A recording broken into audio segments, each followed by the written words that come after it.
Bonjour et bienvenue dans En Intervalle, le podcast sur l'animation sous toutes ses formes.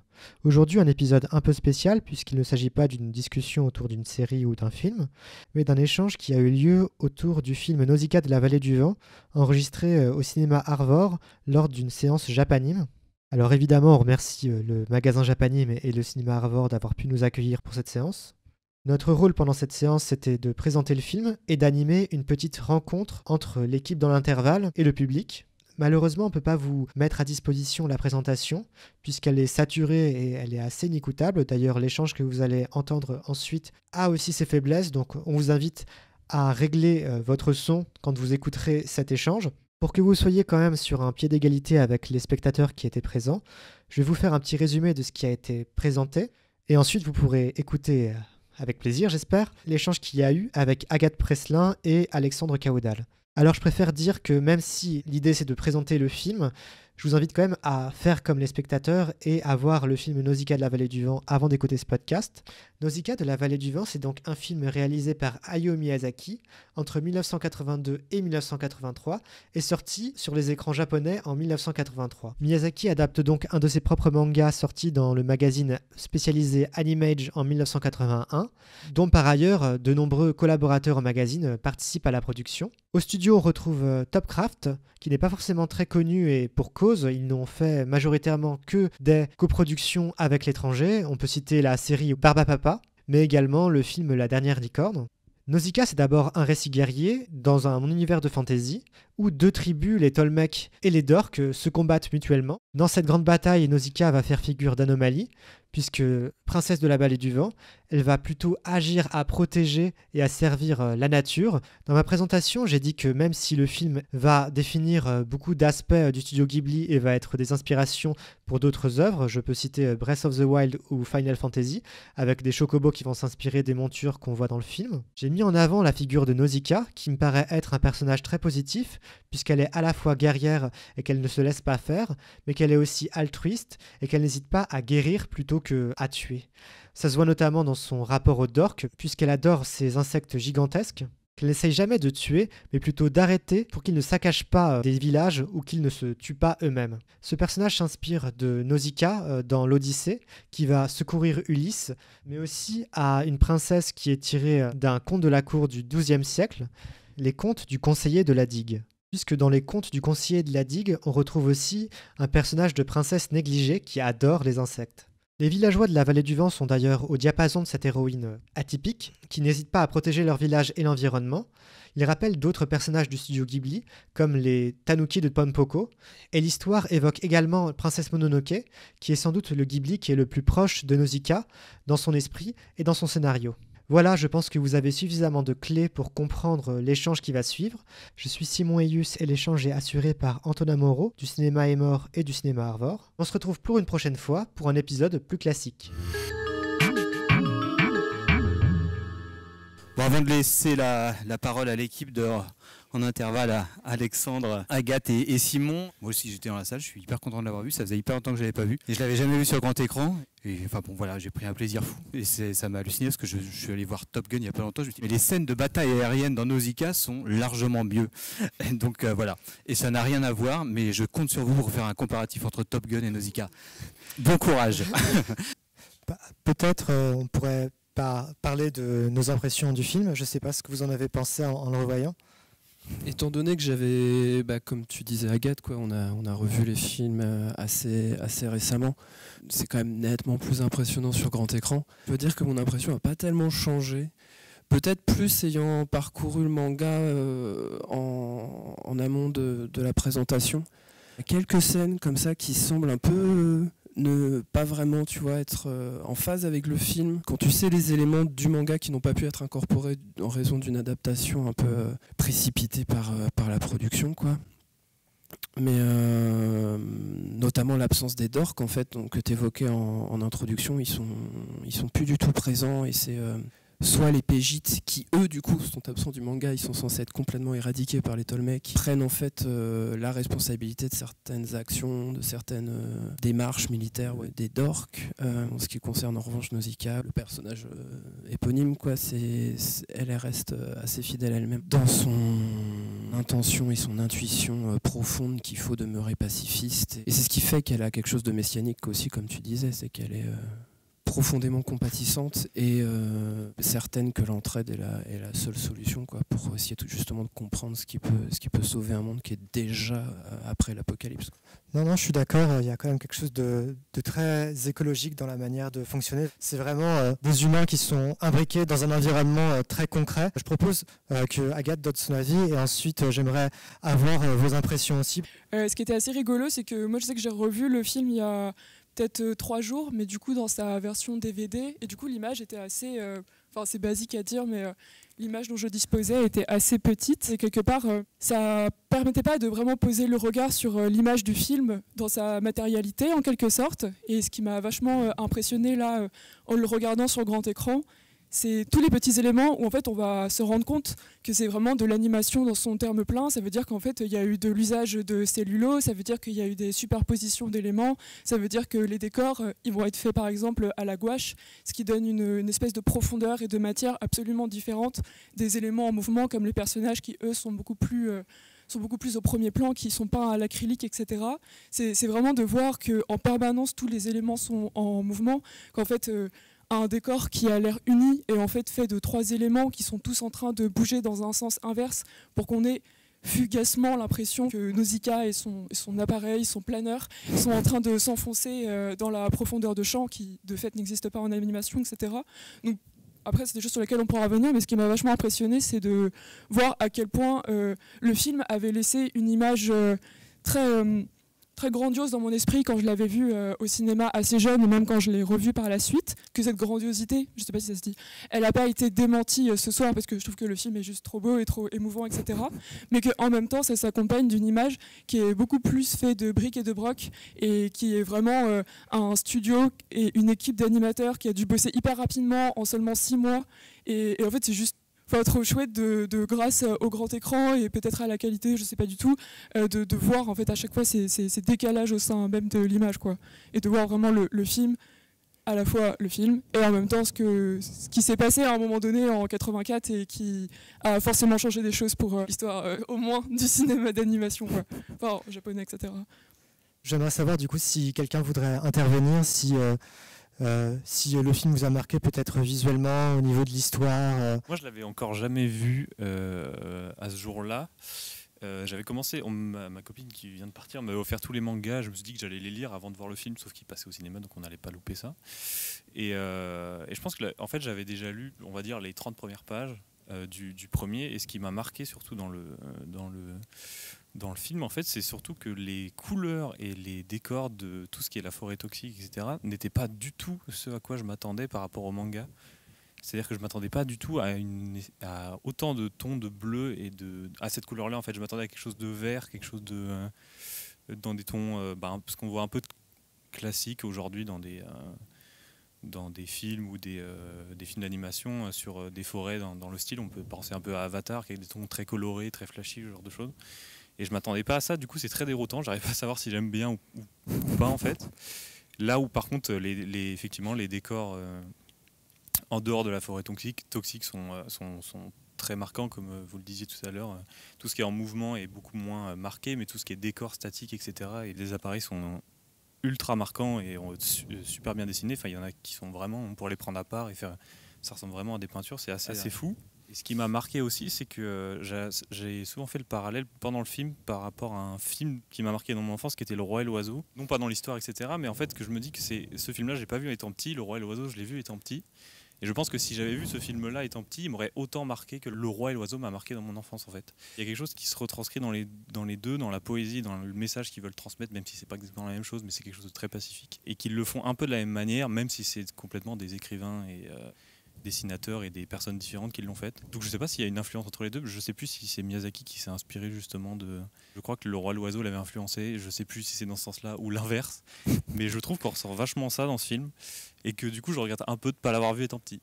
Non, il disait qu'en fait le film Nausicaa effectivement n'est pas sorti en France, enfin il est sorti qu'en 2004, après les petits malins pouvaient le voir avant sa sortie en France, mais il fallait sûrement aller dans les épiceries japonaises pour choper des cassettes pirates, quoi.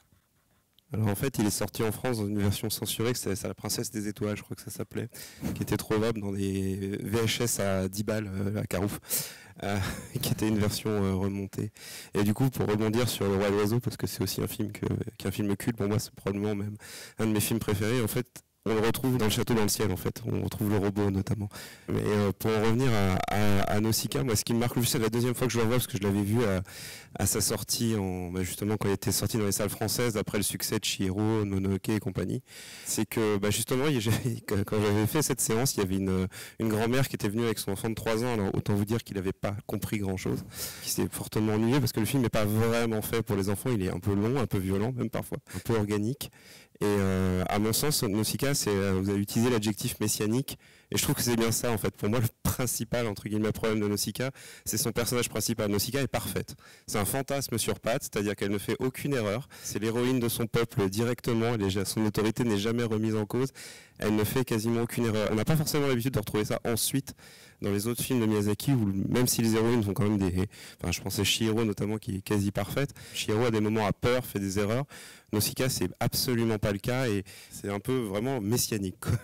J'aimerais rebondir sur le dernier truc qui a été dit, qui n'est pas forcément faux, mais je pense qu'il y a quand même quelques points à nuancer. Déjà, la princesse de PJT, le territoire, on montre que c'est une sorte d'équivalent à Nausicaa, et donc du coup cet esprit-là n'est pas simplement celui de Nausicaa, mais c'est presque, on va dire que si ça n'avait pas été Nausicaa, il y aurait une autre femme qui existerait, ou même un homme, pour porter cette valeur-là. Donc je pense qu'il y a quand même un contraste qui se joue. Aussi, je pense qu'il faut rappeler qu'à la base, c'est un manga, et que le manga, il est quand même très différent de ce film-là, et que le manga, on va dire, va contraster un peu les actions de Nausicaa, qui va se mettre à se battre pour un espèce de but plus grand qui va être vertueux, mais qui apparaît quand même quelque chose d'assez aberrant, c'est-à-dire qu'elle veut libérer des civils, mais elle se met quand même à se battre et à tuer des gens, donc on se dit mais qu'est-ce qui se passe? Donc il y a quelque chose de nuancé qui apparaît par touche, mais qui apparaît plus clairement dans le manga, mais je pense que c'est clair qu'il y a quelque chose d'assez religieux, d'assez spirituel dans cette œuvre-là, ce qui a d'ailleurs dérangé Miyazaki, parce que quand il a fini Nausicaa et qu'il a vu, on va dire, l'espèce de résurrection qui arrive à un personnage qui se sacrifie, il était à se dire peut-être qu'il y a un petit problème, je voulais pas vraiment rentrer dans ce terrain-là. Et c'est aussi peut-être pour ça que dans ses œuvres suivantes, il va y avoir des personnages un peu plus complexes, et les rivalités qui vont être instaurées. Là, la méchante princesse est certes charismatique, mais elle fait pas le poids face à Nausicaa, alors que par exemple dans Mononoke, qui est quand même une sorte de, on va dire, de suite spirituelle de Nausicaa, il y a la rivalité entre le peuple de la forêt et Dameboshi, sans qu'il y ait vraiment quelque chose qui penche d'une balance ou d'une autre. On a une certaine égalité des points de vue, qui a moins ici, où le message pacifiste est assez clair. Et oui, pour le Roi et l'Oiseau, oui, c'est totalement un film ça a totalement inspiré Miyazaki, et ça se voit notamment dans la manière dont sont conçus les décors, qui sont aussi dans Le Roi et l'Oiseau, qui est un film très très majestueux et qui fonctionne vraiment sur une architecture assez minutieuse, comme les films de Miyazaki vont travailler les décors et la grandeur des cadres. Je ne sais pas si vous aviez des choses à dire aussi. Juste, je crois que c'est pas tout à fait Le Roi et l'Oiseau, que c'est La Bergère et le Ramoneur, Oui, qui est du même réalisateur, Paul Grimaud, est écrit également par Prévert, mais Le Roi et l'Oiseau est la version en gros qu'ils ont pu aboutir, et qui est du coup sortie, je crois, plutôt dans les années 80, du coup c'est assez contemporain de Nausicaa au final. Oui. Tandis que Miyazaki, Takahata et pas mal de gens au sein de la Toei étaient, contrairement à ce que pouvaient leur demander à l'époque où ils étaient encore apprentis animateurs, assez peu influencés dans l'idée de reproduire en fait le modèle disneyen, le cartoon, etc. et se tournaient très volontiers vers l'animation européenne, donc française. Ça pouvait aller jusqu'en Russie avec La Reine des Neiges de Lev Atamanov aussi, où ils étaient assez fascinés par l'animation des enfants, qui et pas très éloigné en fait de certains des chara-design qu'on peut voir dans Nausicaa, dans ces allures un peu trapues. Enfin, ils ont du corps, quoi. Ils sont pas du tout filiformes, et on les sent ancrés comme ça dans les décors, qui en plus sont donnés à voir d'une manière qui rend les décors en fait eux-mêmes réalistes. Enfin, c'est ce souci de rendre préhensible en fait quelque chose qui en d'autres circonstances serait de l'ordre du merveilleux et basculerait dans le registre plus volontiers disneyen, avec moult paillettes et fées et petits personnages mignons qui chantent. Et ça fait partie des références assez nette qu'ils ont voulu appliquer. On voit déjà, comme tu le dis, ce qui va donner ensuite plus tard, notamment les Mononoke, etc. Enfin, je crois que tu voulais dire quelque chose, Agathe? Non, c'est parce que je trouvais que la question sur la déception presque colorimétrique était intéressante, parce qu'en fait, elle rejoint même ce qui a été dit sur Nausicaa après, dans le sens où je crois qu'il y a quelque chose de vraiment intéressant avec le Miyazaki en 84 qui en fait doit se précipiter dans un projet et qui ne sait en fait tout simplement pas ce qu'il fait. Et ce qui est assez rigolo, c'est que du coup lui il fait son manga en noir et blanc, à l'encre puis au crayon. Donc ça c'est en 82.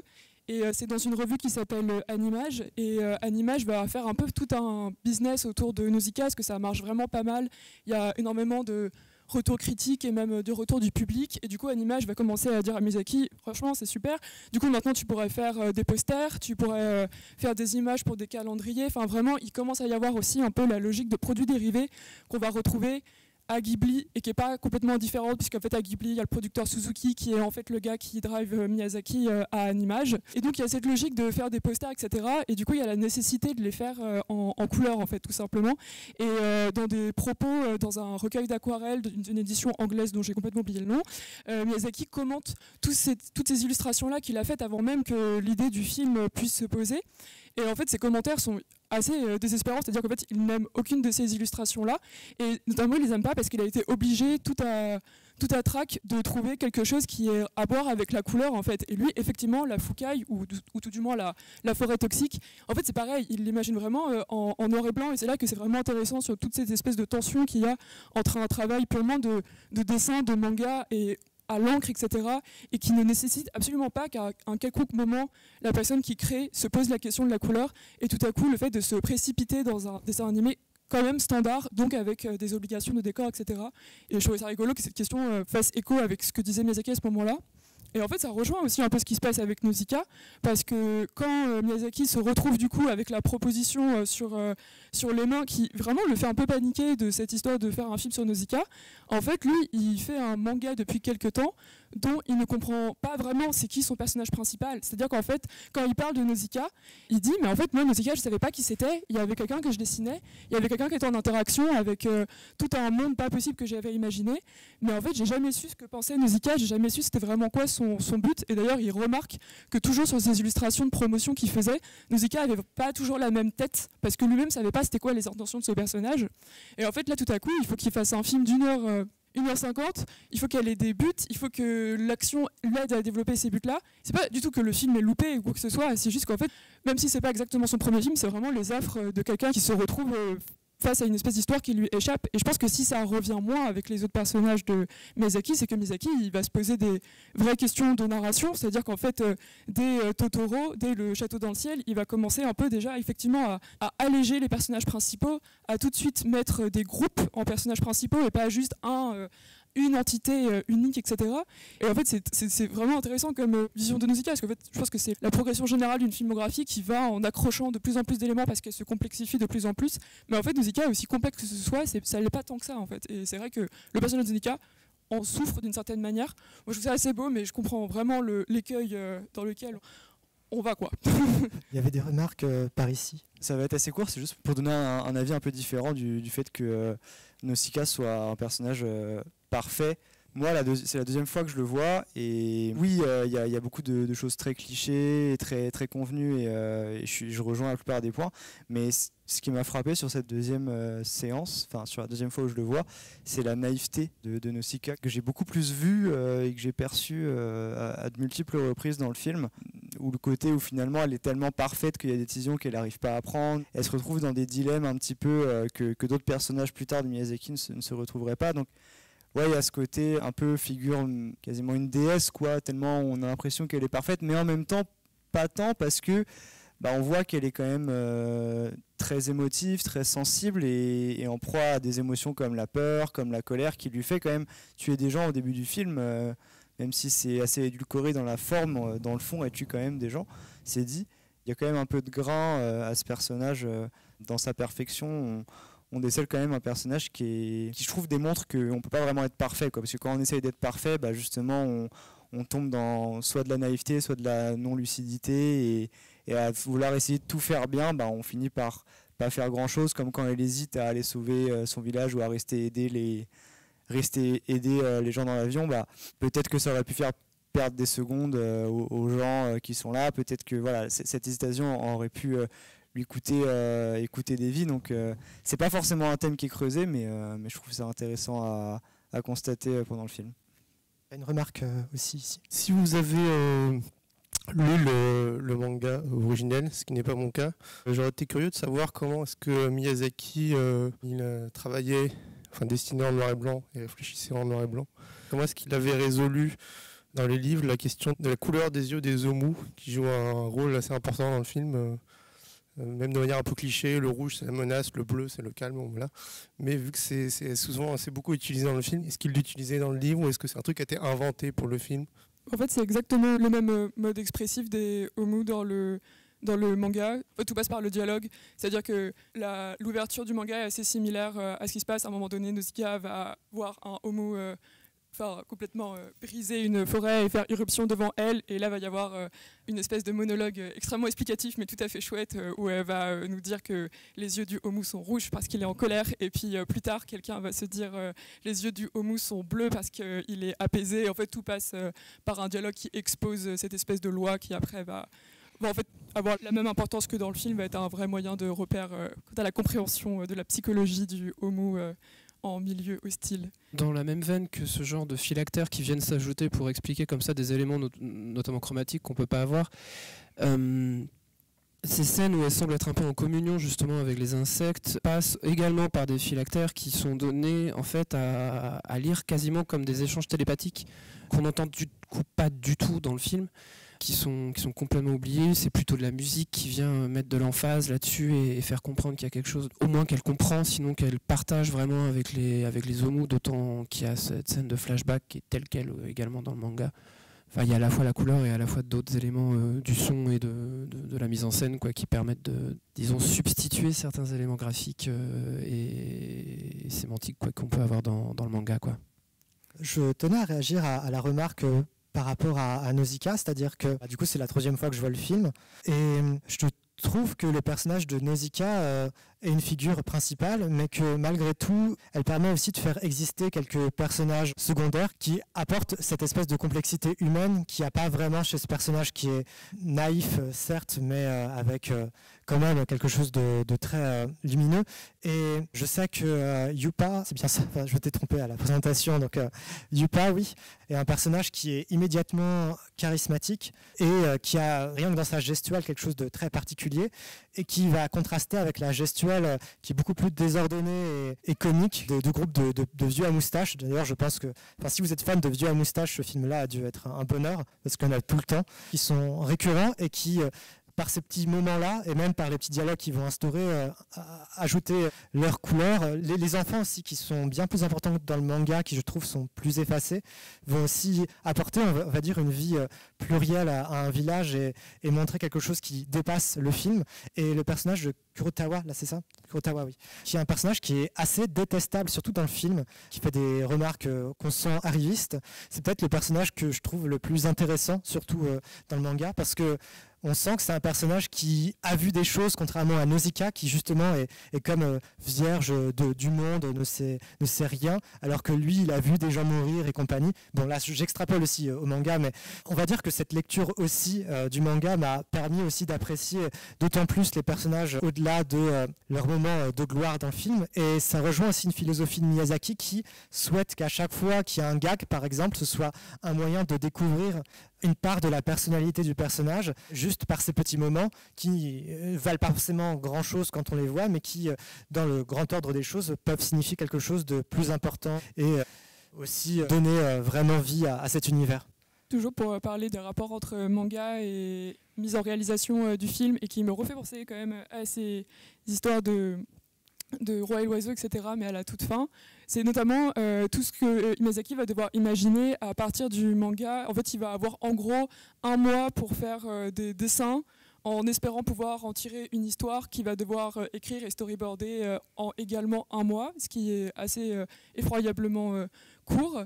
Et ce qui va se passer, c'est qu'il y a 2 choses qui l'inquiètent. C'est que déjà, quand il faisait le manga, il s'est jamais vraiment posé la question de, à la base, d'où venait la forêt. En fait, il savait qu'il y avait une forêt qui s'étendait, qui était toxique, mais en vérité, il était un peu flottant quant aux raisons de cette forêt. Et quand il est passé à l'animation, à la couleur, au décor, il s'est dit que c'était quand même hyper bizarre, cette forêt qui s'arrêtait tout net dans le désert, et ça le perturbait vachement. Il se demandait vraiment, mais pourquoi cette forêt arrive dans un désert jaune et s'arrête, et en même temps il devait continuer parce qu'il n'avait pas forcément le temps de trouver des raisons. Et pendant le manga, il a commencé un peu à se poser des questions de bon, ok, d'où vient cette forêt que j'ai imaginée et qui a une image motrice pour moi et qui me fait fonctionner, mais je ne sais pas comment ça fonctionne. Et en plus il va falloir que vraiment je m'en tire, parce que dans le dessin animé ça saute encore plus aux yeux, donc ça c'est resté en suspens.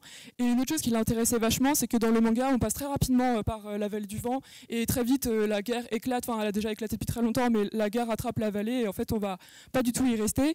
Et du coup Miyazaki, quand il va commencer à mettre au point le film, il va vraiment tenir à ce que la vallée, aussi rapide que ce soit davantage décrite dans ses détails, dans la vie quotidienne, etc. Et c'est le moment où Yupa arrive à la vallée, va voir les moulins, va voir les systèmes d'irrigation, et on va voir des vignes un peu, etc. Et en gros Miyazaki il n'avait pas vraiment une vallée dans le manga, il avait des éléments éparses mais il l'avait pas vraiment pensé. Et du coup quand il a commencé à faire ses dessins préparatoires, il s'est dit bon ok, c'est la vallée du vent, il a mis un tas de moulins sur ses feuilles et il s'est dit maintenant on va penser aux choses pratiquement. Une des choses pratiques qui est assez rigolote, c'est que dans le manga c'est des moulins à vent modèle chinois, donc ça veut dire que c'est des moulins à vent complètement différents, qui sont dans un sens vertical mais qui avaient une valeur graphique immobile assez frappante. Et il passe tout de suite au moulin à vent à L quand il pense au film d'animation, parce que tout simplement c'est quelque chose qui va tout de suite fonctionner avec le mouvement, et en fait il va y avoir aussi tous ces petits réflexes de penser les choses alors maintenant elles sont en mouvement. Donc il a tous ces moulins, il a sa forêt qui n'avance jamais, etc. Et en fait c'est un peu le système de Miyazaki en général, c'est qu'il commence jamais par écrire un scénario avec la voix de la raison. En général il dessine énormément de choses et après il se demande ok pourquoi les choses sont là, etc. Et après il trouve l'histoire et l'historique de la forêt toxique, et après il commence en ayant juste des moulins faits à l'aquarelle pour se demander qu'est-ce qu'il va faire avec la vallée du vent. Il va commencer à se poser des questions pratiques, comment ça fonctionne ces moulins, c'est quoi la technique particulière. La forêt est polluée, donc en fait il faut qu'il tire de l'eau quelque part, donc en fait tout ça va servir à un mécanisme plus grand. Et en fait ça me fait penser au Roi et l'Oiseau, parce que Le Roi et l'Oiseau est un film qui a effectivement énormément marqué le système esthétique, etc. et qui avait beaucoup marqué notamment quelqu'un comme Takahata, qui est l'autre grand réalisateur de Ghibli, et qui les avait marqués dès le tout début du travail d'animation de Miyazaki et Takahata, et qui les avait frappés parce que Takahata était vachement impressionné par le fait que le monde de du coup La Bergère et le Ramoneur à l'époque était super complet, en fait, était juste hyper fonctionnel, que le château c'était pas juste une belle illustration, aussi belle soit-elle parce qu'en fait elle est magnifique, mais qu'en fait les souterrains, que les portes cachées, etc. elles donnaient sur quelque chose, parce que quelque part il devait y avoir une espèce de plan. Et en fait, c'est un peu ce que fait Miyazaki en général, c'est qu'il commence par les images, mais quelque part, il ne veut pas s'arrêter juste aux images et à l'esthétique et au sentiment de frayeur ou de plaisance que ça donne. Il veut aussi que tout ça, ce soit un monde. Et en fait, en général, il fait des plans. Enfin, ils font tous, parce qu'il n'est pas tout seul non plus comme une sainte créature à penser. Mais en général, toute l'équipe se met à faire des plans, mais vraiment des plans hyper précis avec toutes les petites dimensions et à créer un monde entier avec des cartes, avec des choses assez passionnantes. Et qu'en fait, nous, on ne revoit pas, mais qui sont nécessairement là, dans la profondeur, je pense, qu'on ressent quand on regarde quelque chose comme Nausicaa, quoi. Est-ce qu'il y a d'autres remarques par rapport au film ? Deuxième chose que j'ai complètement oublié de mentionner tout à l'heure, mais c'est surtout le sound design qui m'a marqué. En dehors du fait que ce soit mono, parce que c'est l'époque aussi qui veut ça, mais le sound design, au début, j'avais l'impression de voir la personne qui faisait le design à chaque moment, où, quand elle était en train par exemple d'enlever la mue de l'omu au début et qu'elle fait exploser tout le tour de l'œil, de la coquille de l'œil. Et j'étais en train dans ma tête d'imaginer la personne, me dire comment il a utilisé ça, tellement ça entre guillemets vieilli, sauf qu'en fait après quand même on plonge dedans et il y a des effets qui sont très réussis et qui sont marquants, je pense, au niveau du sound design, et qui sont différents de ce qu'on peut entendre de manière classique. Et c'est aussi l'époque de l'animation, ça me faisait penser à One Piece pour ceux qui regardent, mais les explosions qui ont le même son mais qui se répètent 3 fois d'affilée, et du coup elle se coupe, il y a la suivante, elle se coupe, il y a la suivante, et on entend enfin tout le son, mais c'était le même son à chaque fois utilisé pendant quasiment tout le film. Et ça m'a fait, je sais pas pourquoi ça m'a fait rire, ça m'a fait penser à ça aussi. Et la dernière chose aussi dans tout ce qui est son et univers sonore, c'est la musique. Il y a des thèmes qui sont très marquants et d'autres thèmes où je suis vraiment sorti en me disant oh la vache, je m'attendais pas du tout à une musique pareille à ce moment-là. Mais c'est aussi l'époque qui veut ça, et ça rappelle d'autres films d'animation. Je sais pas pourquoi, de la musique électronique, mais vraiment de l'ancienne époque, avec des synthétiseurs, quelque chose de très froid. Le plan sur la ville rasée, je me souviens pas de comment ça s'appelle. Pégite. Exactement. Il y a un omu en plein milieu et la musique m'a fait presque ressentir quelque chose un peu de, pas comme si c'était triste, mais ça m'a pas fait ressentir justement la tristesse ou le ravage, mais quelque chose d'une situation un peu cocasse. Oh, c'est bizarre. Donc je sais pas si c'est voulu, si quelque chose qui a été, est-ce que c'est parce que c'est l'époque et du coup c'est quelque chose qui a vieilli, ou est-ce que au contraire il y a quelque chose, je suis passé à côté de ça, ou pas du tout en fait. Peut-être par rapport à la musique, c'est la première fois que Hisaishi fait de la musique pour Miyazaki et Miyazaki avait envie justement de cette collaboration à la suite de... Alors je pourrais plus me rappeler du nom de la formation musicale dans laquelle était Hisaishi à l'époque, mais on était dans effectivement des musiques au synthétiseur, de la musique analogique, pas encore numérique, mais un peu répétitive, façon... Ouais, on n'est pas loin de groupes comme Kraftwerk ou Yellow Magic Orchestra. Quand on demande à Hisaishi aujourd'hui c'est qui son musicien préféré, celui qui l'aurait le plus influencé, il répond Philippe Glass. Il y a quand même un truc un peu savant et c'est assez intéressant aussi de voir qu'il bascule autant de la musique analogique à la musique orchestrale avec des grands ensembles. Il y a quelques accords de Bach à la fin quand elle se fait porter. Il y a 2-3 trucs, on sent qu'il teste aussi des choses. On sent que c'est les années 80 qui sont en train d'apparaître tout ça. Ouais. Vous parliez du fait que la production, donc elle était bien dans le rush, elle s'est faite assez rapidement, et pourtant l'animation est quand même superbe. Il y a beaucoup de scènes de hordes d'insectes, donc ça demande beaucoup de travail sur ces plans-là. Comment ils s'en sont sortis? Est-ce que vous avez des petites informations à nous donner là-dessus?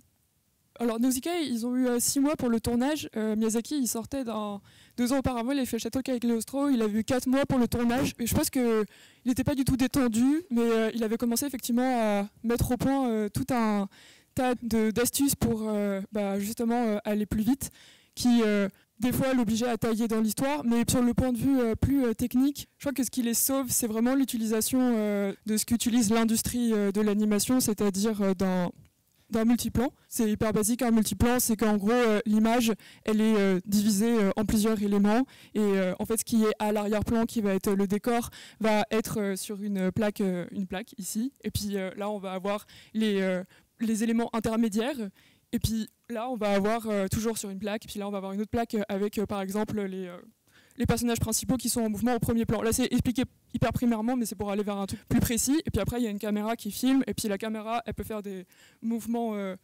latéraux, elle peut tourner, etc. Un personnage, par exemple, est fait de beaucoup de dessins. Et du coup, il y a une impression de mouvement. Ça, c'est le truc hyper classique. Ou alors, le décor, etc., on peut les déplacer. Et en fait, il y a énormément de scènes qui nous paraissent hyper spectaculaires, mais où, en fait, ils sont en train d'actionner des éléments qu'ils n'ont eu à dessiner, entre guillemets, qu'une seule fois. Par exemple, je pense à tous les moments où, par exemple, Nausicaa, la première fois qu'elle va aller au tout début, il y a des explosions dans la forêt. Et c'est vraiment...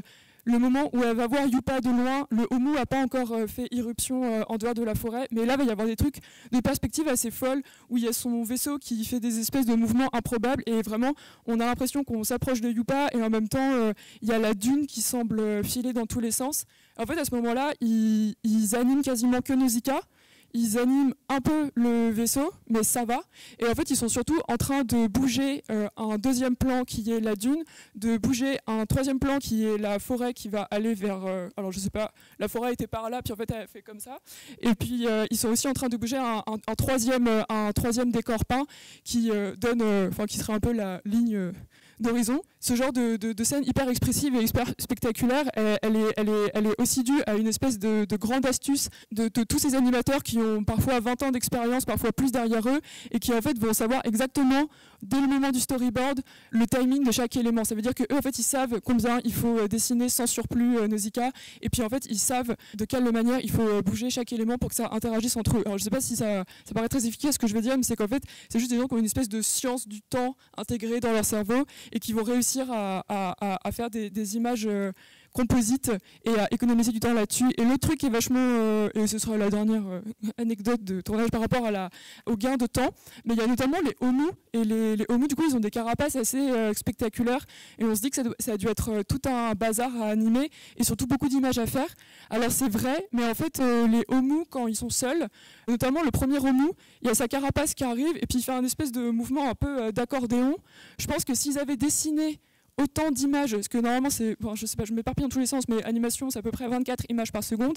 S'ils avaient dessiné un pareil insecte 24 fois par seconde avec un mouvement un peu subtil, chose qu'ils n'auraient jamais terminé dans les temps, et du coup ils ont fait des espèces de marionnettes à plat.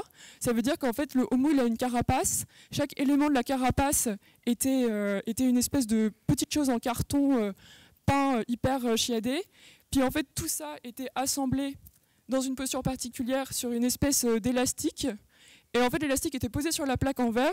Il y avait des systèmes de gouttières, mais toutes les coulisses étaient en dessous la plaque qui, elle, est filmée par au-dessus. Et puis en fait, eux, ils s'amusaient. Et il y a des photos assez cocasses à genre tirer ça en espérant que ça fonctionne. Et en fait, en tirant l'élastique, ils faisaient avancer tous les morceaux de la carapace. Et en plus, ils conféraient à l'insecte à ce moment-là cette espèce de mouvement assez complexe d'accordéon.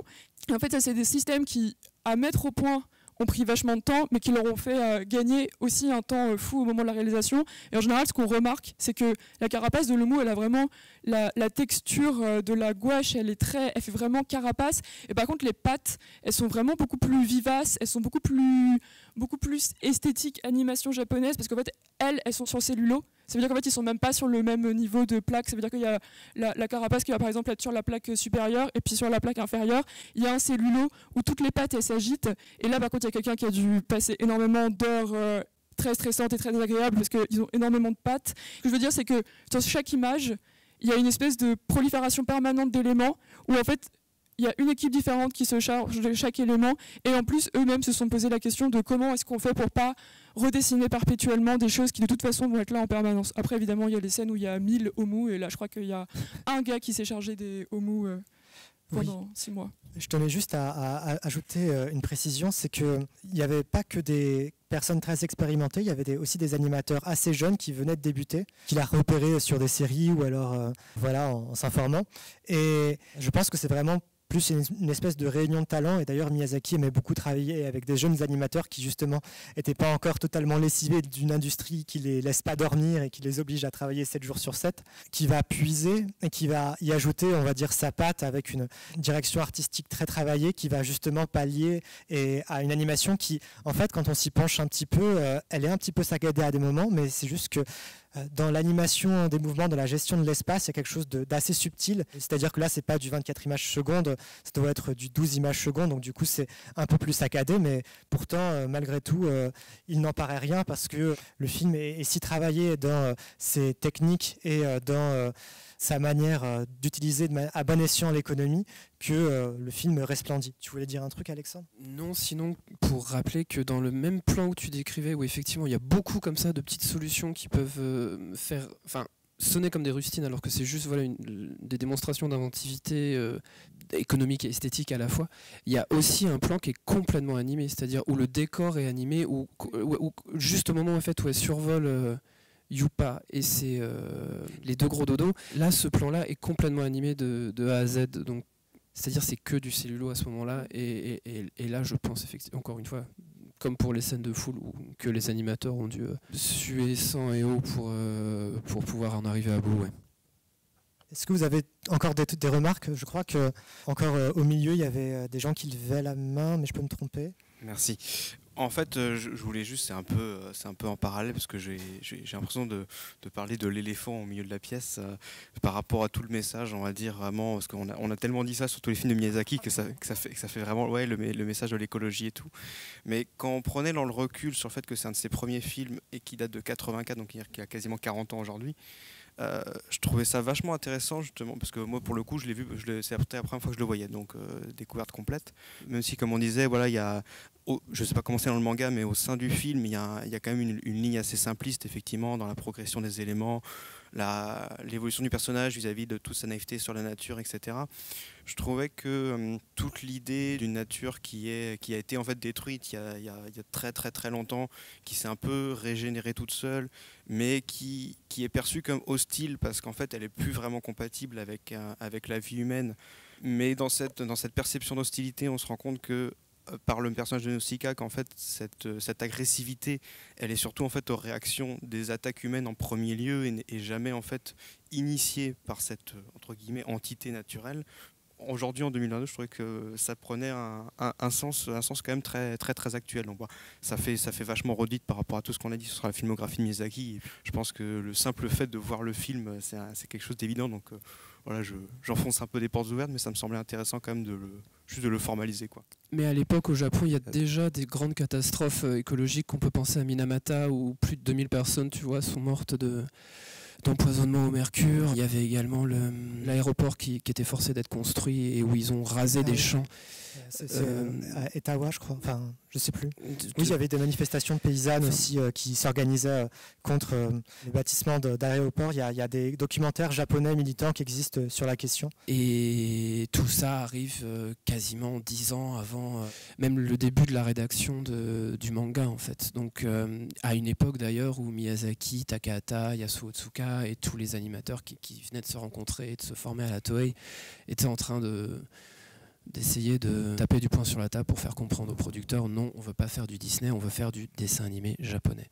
Il a toujours plus ou moins admis, mais il l'a jamais vraiment revendiqué. Enfin, c'est quelque chose qui doit pas être très éloigné de sa sensibilité communiste, qu'il a longtemps eu. Je parle de Miyazaki, ouais. Oui, non. Mais puis maintenant, parce que voilà, il y a eu sa grosse désillusion dans les années 90 où il a désavoué tout ça, mais bon, ça fait écho aujourd'hui, mais ça vient d'une longue histoire aussi, quoi, par rapport à ça. Ouais. Juste très, très rapidement pour faire une remarque, pour faire un petit peu un fast-forward jusqu'au temps présent, mais on notera que ce film date de 84, mais qu'au final l'humanité a fait n'importe quoi et on est tous obligés de porter des masques.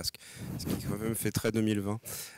Et en plus, pour un communiste, j'ai envie de dire que Miyazaki s'est quand même souvent assis sur le code du travail et notamment les horaires de travail de ses animateurs, même si il a fait d'autres choses auparavant. Pour revenir sur, oui, effectivement, le fond est très classique, mais on en revient au côté messianique et au côté légende. Les légendes ne vieillissent pas et Nausicaa raconte une histoire certes très classique, mais j'ai comme l'impression en plus que comme la situation s'améliore vraiment pas au niveau du monde, on pourra le regarder dans 5 ans, dans 10 ans, et il restera tout aussi pertinent sur le fond, même si voilà, le côté fable écologique est devenu un peu une caricature, mais c'est tellement bien fait que malheureusement ça reste toujours aussi pertinent. Je trouve qu'il y a aussi un aspect qu'on oublie un peu dans le film. Est-ce que vous avez vu Akira ? Oui. C'est 2 films qui sont des films apocalyptiques et post-apocalyptiques. Parce que dans Nausicaa, c'est un monde qui va être rasé et une nouvelle technologie qui va s'instaurer. Et ça se voit notamment dans un court-métrage qui existe qui s'appelle Giant Wire Gods Appears in Tokyo, qui a été diffusé avant des films Evangelion, où on va voir un dieu, vraiment le dieu de Nausicaa, qui va détruire le Tokyo contemporain. Et donc du coup, quand on prend cet aspect-là en compte, on a vraiment une espèce de manière de repenser la technologie en faisant table rase. Et donc du coup, là, on retrouve presque une sorte d'apocalypse qui va ensuite peut-être aboutir à un monde idéal et qui, je trouve, donne une teinte un peu plus noire au film, qui se remarque pas parce que c'est juste quelque chose qui tient du contexte, mais qui me semble quand même là. Voilà, je trouvais ça juste intéressant, on va dire, ce genre souterrain qu'il y avait dans Nausicaa, qui, comme Akira, est aussi un film qui s'est fait entre plusieurs tomes de manga, quoi, qui n'était pas fini. Moi, j'avais une question. Je reviens un petit peu sur le manga, mais surtout le rapport entre le manga et le film. Comme vous avez l'air d'avoir écouté des interviews et lu des interviews de Miyazaki, je me demandais si le fait d'avoir fait ce film à partir de son manga, ce qui n'était pas prévu pour lui, j'ai l'impression, il voulait faire un manga et on lui a proposé un film. C'était les deux en même temps. En fait, je sais plus qui précisément au sein d'Animage avait en fait dans l'idée d'un projet multimédia pour en fait booster les ventes à la fois du manga et de la revue et les entrées en salle en fait. C'était vraiment pensé ensemble, quoi. Je vais te piquer ton micro, je suis désolée. Je crois que c'était pas exactement le cas dès 81 quand ça se met en branle et lors des premières publications de 82, puisque à ce moment-là, du coup, en fait, désolée, en fait, on n'a même pas fini la question. Du coup, peut-être. Non, t'inquiète. Du coup, ça influence sur ma question parce que je n'avais pas compris ça. Et ma question, c'était plus quel avait été le rapport de Miyazaki avec le fait de faire ce film dans la production de son manga et du coup le fait que ce film sorte et du succès, comment Miyazaki l'avait vécu après pour poursuivre son manga. Est-ce que ça a un effet sur le fait qu'après il ait fait aucune autre série? Est-ce que les retours des gens ou les attentes que le film avait pu créer chez des gens avaient une importance du coup dans le fait qu'il devait écrire la suite et terminer son manga. Enfin, je sais pas si vous avez des infos par rapport à ça ou s'il en parle lui-même. Moi, ce que j'avais vu, c'est que, en gros, ce qui se passe à un moment donné, c'est que Miyazaki, après le film Cagliostro, qui a été un total désastre commercial, il est un peu au garage, il travaille à la télévision, etc., mais il n'est pas au meilleur de sa carrière. Et en fait, il y a la revue Animage, elle l'a déjà suivi depuis longtemps, parce qu'Animage, elle commence vraiment à s'intéresser à toute cette vogue d'animateurs qui sort de la Toei et qui ont l'air de mettre sur pattes un nouveau modèle d'animation industrielle. Et en fait, ce qui va se passer, c'est que toute l'année 81, Animage propose à Miyazaki de mettre au point des projets de potentiels films. Et en fait, du coup, Miyazaki fonctionnant en faisant énormément d'aquarelles, de dessins, etc., ils vont faire tout un travail d'édition et ils vont éditer à chaque fois tous ces projets qui, par ailleurs, ne vont pas aboutir, mais en fait qui sont des projets dans lesquels on va déjà avoir des éléments qui vont arriver dans La Piuta, dans Princesse Mononoke et du coup dans Nausicaa. Et puis Suzuki et d'autres, à un moment donné, voyant que de toute façon ça ne prend pas ces histoires de films, etc., vont proposer la publication d'un manga. Alors, je pense qu'effectivement, des gens comme Suzuki avaient en tête d'aller vers du multimédia et du gros crossover, etc. Mais n'empêche que je ne pense pas que Miyazaki lui-même avait vraiment mis la main à la pâte à ce projet-là parce qu'il avait posé 3 conditions. Je ne sais plus du tout quelles sont, mais je vais quand même en dire au moins une. À ce moment-là, Miyazaki, lui, voulait retourner vers l'animation, donc il a dit ok, moi je fais le manga, mais si on me redonne du travail de l'animation, j'arrête le manga. Ce qui du coup s'est passé, c'est-à-dire qu'en fait, ils ont publié 20 pages de Nausicaa.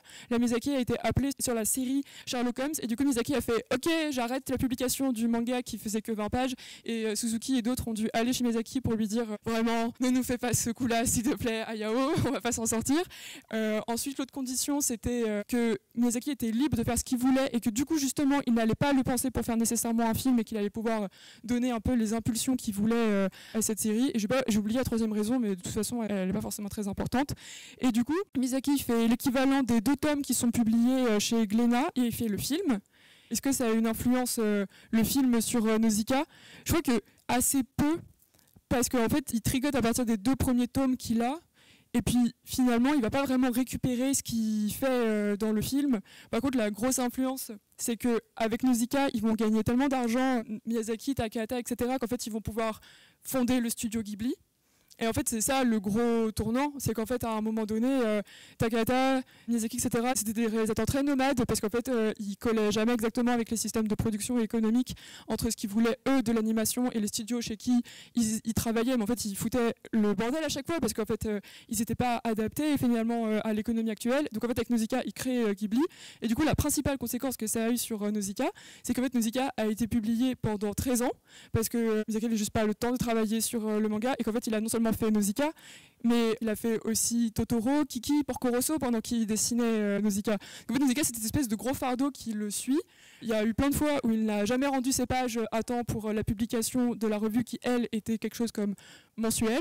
Donc en fait, c'est très rigolo. Il y a des recueils qui collectent tous les petits dessins d'excuses que Miyazaki a fait publier dans Animage pour dire aux gens vraiment désolé auprès de tous mes fans, mais ce mois-ci encore, vous ne saurez pas la suite des aventures de Nausicaa parce qu'en fait, je travaille sur un film. Moi, j'ai pas l'impression que ça a forcément travaillé ni le dessin ni la narration de Nausicaa, mais qu'en fait, Nausicaa a suivi Miyazaki et du coup, j'ai pas de réponse très clairement du style ah oui il y a des éléments de narration qui finalement se recoupent entre le film, entre le manga, mais par contre un truc que je me suis dit en relisant le manga, en revoyant le film, en repensant au film d'après de Miyazaki, c'est que je pense que Nausicaa, le manga Nausicaa n'a pas été un réservoir de personnages ou de décors, etc., mais qu'en fait ça a été un peu le réservoir de Miyazaki en fait. Je crois que ces films n'auraient jamais été les mêmes s'il n'y avait pas eu le manga Nausicaa, mais pas parce qu'il aurait inventé des choses inédites dans le manga, mais juste je pense que en fait, le manga est vraiment lourd à lire. Enfin, je veux dire, c'est vraiment horrible. Enfin, c'est extrêmement sanglant. C'est la guerre en permanence. Les gens souffrent énormément plus que dans ce film. Là, on parlait de Nausicaa qui était une sainte, etc. Mais sa vie est atroce dans le manga. C'est vraiment quelque chose de sombre, de extrêmement chargé aussi en termes de motifs, etc. Et en fait, je pense que ça a servi vraiment de soupape à Miyazaki. Et j'ai vraiment l'impression que le manga, c'est tout cet endroit où Miyazaki a mis tout ce qu'il y avait de plus, pour le dire de manière extrêmement cliché, tout ce qu'il y avait de plus sombre dans sa création, c'est-à-dire tous les axes les plus sombres dans ses histoires, dans son style, etc.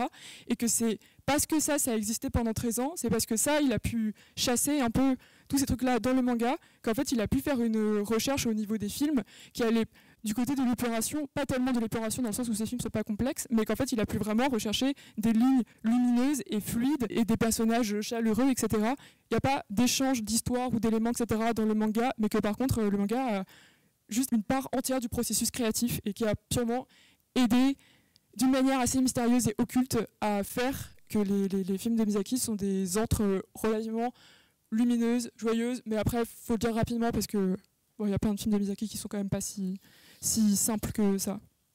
Il n'y avait pas tellement tant que chose que ça à ajouter, sinon que quand même, je pense qu'il y a toujours au moins une chasse comme ça, ultra sombre dans tous ces films.